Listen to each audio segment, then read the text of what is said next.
కడుపు నిండినోడికి ఏం తెలుస్తుంది, కడుపు మండేవాడి ఆకలి అంటారు. అట్లాగే కలకత్తా డాక్టర్ మీద అత్యాచారం సంఘటనల్లో సీనియర్ డాక్టర్లు, ఆసుపత్రులకు సంబంధించినటువంటి ఉద్యోగులు లేదా ఇతరులు కలిసి హషప్ చేసే ప్రయత్నం చేశారు, ఇంక్లూడింగ్ మమతా బెనర్జీ ఆధ్వర్యంలో. ఎందుకంటే దాని వెనకాల ఉన్నటువంటి అసలు లెక్కలేంటో తేల్చే ఉద్దేశం లేదు. అసలు దాన్ని ఆత్మహత్యగా చిత్రీకరించే ప్రయత్నం చేశారు.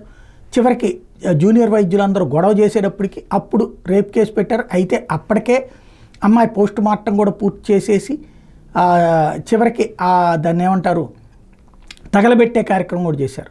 వీటన్నిట్లలో వైద్యులందరూ చెప్తున్నారు అది ఖచ్చితంగా అత్యాచారం. ఆల్రెడీ వీడియో కూడా తీశారు.